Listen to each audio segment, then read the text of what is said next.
Okay, boys, girls.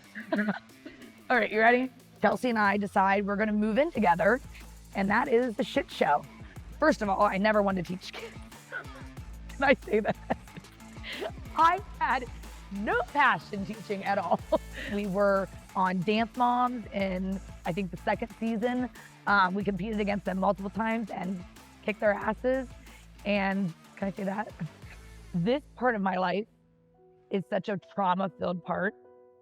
And there's so much PTSD from this section in my life that there's a lot of parts I forget, or I think I've dug deep and kept inside. In this episode, when I talk about all these things, there's so much more that was happening behind just the basic story that it's undescribable. Like these 5 years is like a life somebody's lived their whole life in 5 years. Because this is gonna suck. Okay, hold on. I need to get to where we opened the dance studio. We did not prepare for this.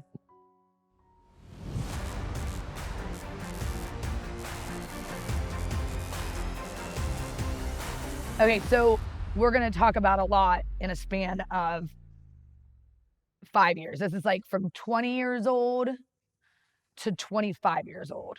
So I leave Los Angeles and I come back home to Ohio, and I go into a little bit of a culture shock because now I have to figure out a slower life pace, and I need a 9 to 5, and I've got to pay a lot more bills, and I have to now change my lifestyle of what it was to now fit living in Ohio.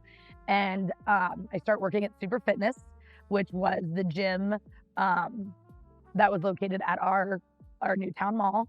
And as I begin working there, I start seeing people that have known I lived in LA, that know I'm back now. The questions are coming in. Why are you home? You're working at the gym. You're not dancing anymore. And, you know, all that starts going around. And I'm trying to still figure out what my life journey is now going to be, that I'm not going to live in Los Angeles for the rest of my life, and that I'm not going to dance professionally for the rest of my life. So while I'm working in the gym, I did teach dance classes at local dance studios in the area. The Backstage Dance Studio was still open, which was my home studio that taught me everything.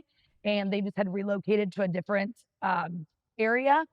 And so I start teaching there, and I'm teaching like once a week or so. And so dance is still part of my life. But the gym was like a way for me to have a different job, a different career, and wonder if that was going to be something I was going to do for the long haul.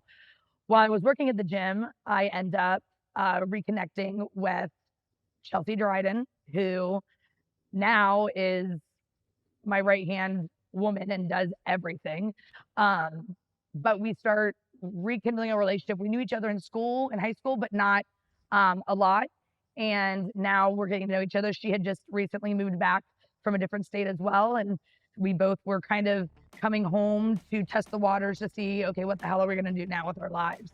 We left, and now we're back. So that relationship helped me a lot get through that weird transition of living again in Ohio. While doing that, the Backstage Dance Studio starts kind of having issues with money, and they eventually close down. And as they're closing down, during this period, I'm still searching for what the hell am I going to do with my life and my career.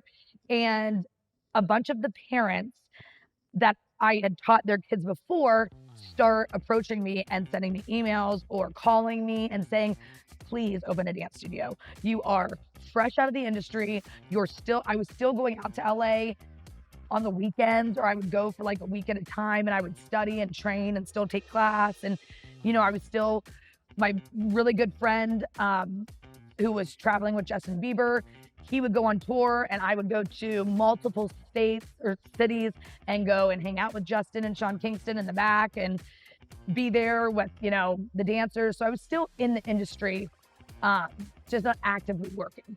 And when they were asking me to open a dance studio up, I thought, first of all, I never wanted to teach kids. Can I say that? I had no passion teaching at all. I truthfully actually hated it. Like, I did not want to teach children. That was not what I wanted to do with my life. I didn't want to deal with parents. I had no idea how to run a business. And I had no excitement really internally about doing that. The excitement came from the need and the want that I felt from the parents saying, you're needed. These kids need and want to dance, and you are somebody that can teach them correctly, and we know you've got this in you. And there was just I don't know what it was, but there was a drive behind that. So there was no other dance studios new in the area. Backstage Dance Studio ended up closing down. And between it closing down and me deciding to open up a dance studio, Chelsea and I decide we're going to move in together and get an apartment. So we are not even 21, we're newly 20, and we get a duplex in downtown Philly, and we go ahead and we move in together, and that is the shit show. Rekindling and having Chelsea as a best friend going into the first dance studio was such a huge part of the story, because she stays throughout so much trauma, and she wasn't a huge part right off the get-go. She didn't work for me. She didn't do anything with the dance studio, really. She didn't come down to it. Chelsea was never really a part of the beginning of Lacey PAC, but she's such an important part to the real start of Lacey PAC.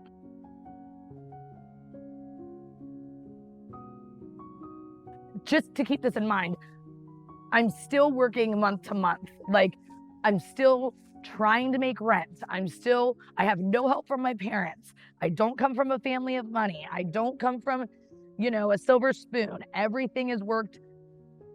I worked my ass off for every single thing I've had, including every business I've ever opened. So when I decide to open Lacey PAC, I have no idea what the hell I'm doing. I don't even know where to look for a building. I don't know how to start a business. So I literally start getting online and researching, what am I going to do? How do I do this? What do I need to do? So I put together a bank proposal, because I find a building, and it's this small little blue building that they would bring automobiles in and fix automobiles. And I saw it was 2 rooms with a shitty little lobby, and it was freezing in there because nothing was insulated. There was no drywall. It was just a brick building. And I thought, okay, I can afford this. It was like $500 a month. I can afford this. I can redo it. And everything in that building I redid by myself or with friends of mine that would just come in and help. A lot of the teachers, which there was only staff of like 3 of us, they came in and put umpteen hours in it. Then my uncle, who had since passed, he came in and he helped lay floors. And it was just anybody I could get. My father's a construction worker with his own construction business and very well known in the area, and yet did nothing in the building. So then again, just to say that there's always it's always multiple steps to get to anything when it comes to Lacey PAC. So I go to these banks, I start making meetings with these banks, and I'm asking for $30,000. That's how much it would be to open the studio, keep us going for a couple months, have an extra cushion, and to pay for all the materials to fix up the building. And I'm 20 years old, not even 21. And these banks are looking at me like, nope. They would listen to me for like 5 seconds. Sorry, what do you have in your bank account? $215, I don't know. You know what I mean? Like, nothing. I have no credit cards. I have no collateral. I have nothing I own. So they're going to give me $30,000 for a dream and a wish. So I run into a banker, and he tells me, Lacey, everybody's going to continue to tell you no until you get a business plan that actually pulls some heartstrings, because there's no way that you're getting $30,000 just for what you're proposing. You have to, we need to know people who have your back. Like, get somebody to sign for you, a co-signer, do something. So I find out about this Small Business Association, which was just starting up down at Kent Tusk.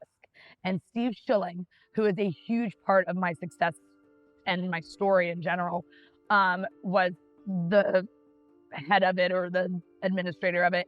And it was a free service. And it still to this day is a free service at Kent Tusk. And you can go there and they will help you write your business proposal. They will actually do everything for you that it takes to set up a business. And they don't charge you a dime. And I'd never heard of it because it had just started up. And Steve Schilling, who was the head of it, I heard amazing things about. So I got in contact with him right away. And one of the banks had told me, if you go to Steve Schilling and he helps you with a better proposal, we can get you in to do a presentation of what your business plan is. And maybe we're talking like possibility of getting a loan. So I go into Steve, I give him my small business plan, which I still have to this day from 2010. And we sit down and it's like, I don't even know, it's in here, but it's probably like 4 pages, 5 pages long. And I just talk about my employees, how much I'm going to pay them, my career in Los Angeles, and my resume, and how that's good enough to give me $30,000. And he's like, well, this is great. He was always so uplifting, and he still to this day is just one hell of a guy. And he made me feel so good about myself, but also then was like, this is not enough. Like, they want to see a full 3 to 5 year business plan. You need to be crunching numbers. It's all about numbers. And it took us every day for about 2 months. It felt like a freaking year, but we sat there and we just crunched numbers and typed things out. And he taught me so many amazing lessons and amazing things that I implemented in the business that I couldn't have paid somebody. I really couldn't have paid somebody because I didn't have any money, but you couldn't have paid somebody to give me the mentorship that he gave me. The amount I got out of working with Steve Schilling at Kent Tusk was undescribable. It's still to this day, everything that he's implemented in me throughout that process, I still use in everything I do day to day. But we went from you can see, like, let's say these 4 pages, this is what we started with, to this whole entire book is what we end with. And it's incredible what I learned from him and how we did this. But we took it to the bank, and I ended up sitting there with Citizens Bank in Strasbourg, and I did my presentation. And after my presentation, that would have been the 9th time that I'd presented to a bank. And with that final presentation done with Steve, I got the $30,000 loan. And I had no collateral, no cosigner, and I didn't have to put anything down. It was just flat out, here's 30 grand, good luck. And that to me was insane. It was a very impressive thing for me to do for myself. And like I said, that it was just me and Steve, me and Kent Tusk Small Business Association, but they still have that service and it's still free to any and all entrepreneurs right now trying to start a business. After we got the money though, it was right to work. I had a plan of like opening in 4 months, not even probably. And we had a grand opening. The mayor came, Steve Schilling came, who helped me with the proposal.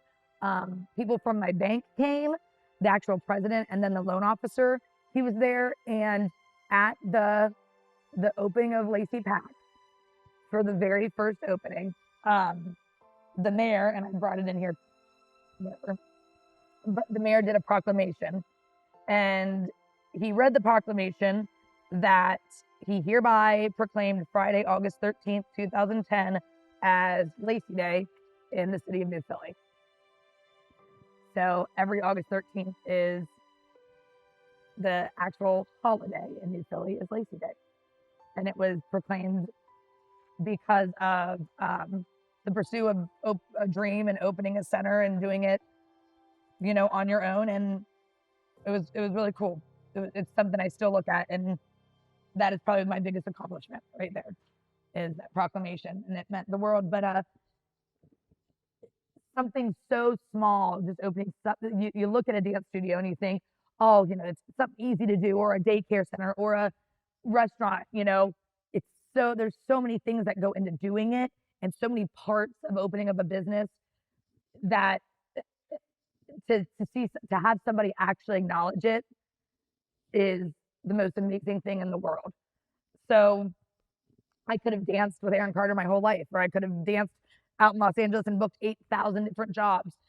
But at the end of the day, this still would have probably meant more than any of those jobs could have ever meant. It was just yeah, getting that.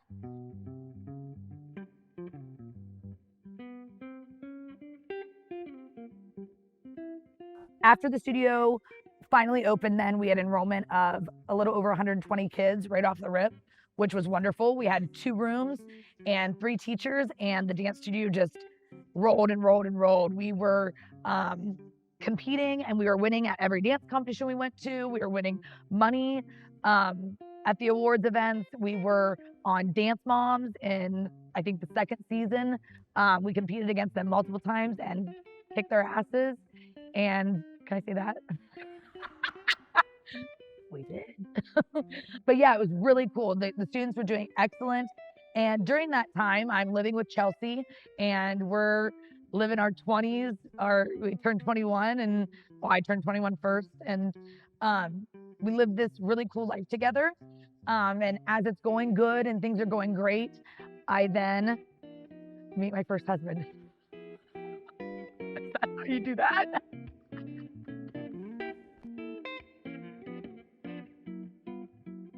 You know, I did what every 20-year-old does. I went to the bars and I lived my life, and I was making money as my own business owner, and I didn't have to pay a ton of rent, and I was making money, so I was doing things. I was still traveling to LA. I was going to New York City sometimes to visit my friend Kelsey, who was trying to pursue her singing career. So I was still in the industry. On top of that, I booked a job with a dance competition, and I would travel to different cities and states, and I would judge dance competitions, and that was a wonderful gig for me. And I also started teaching at dance conventions.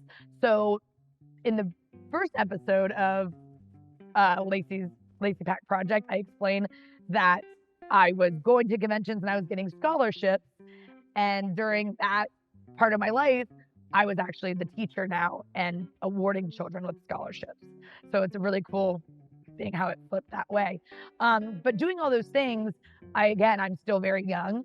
I'm still thinking I'm super smart, know what I'm doing in the industry and in my career path, and I'm still an immature 21, 22-year-old.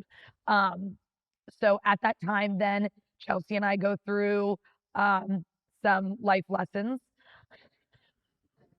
Growing pains. Yeah. But I'm about 22-ish, we're living together, and we also had another roommate. So there's 3 girls in a very small house, and that's a shit show waiting to happen. And it happened. So we, as we were all living together, we all ended up getting into relationships. And to me, it was more distractions for our ongoing careers and our paths. But the relationships that we got into indefinitely, I guess, split us up as a group of girls living together. We ended up all moving out, going our own ways. Chelsea and I didn't talk for a year and a half, 2 years almost. Longer than 2 years? 2.5 years. So her and I, our relationship that people see now has come so far from when it began. But we took a 2.5 year hiatus. I missed her first child being born.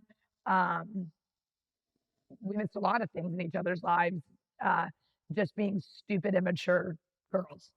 And but also during that time, I had met my first husband, and he has a young child. And when having a child, or dating somebody that has a child, and you not having a child, it already throws a wrench into a relationship. It makes it harder. And then to throw on top of me owning my own business that is thriving, that also was a lot. I was extremely busy. I was still traveling and teaching every night, Monday through Thursday, gone on the weekends, but we pushed through, and the relationship was really good. And we ended up deciding that we wanted to get married. And before that, I had a local studio owner who, fuck. Okay. I should have filmed myself in the mirror talking about this because it'd have been a lot better.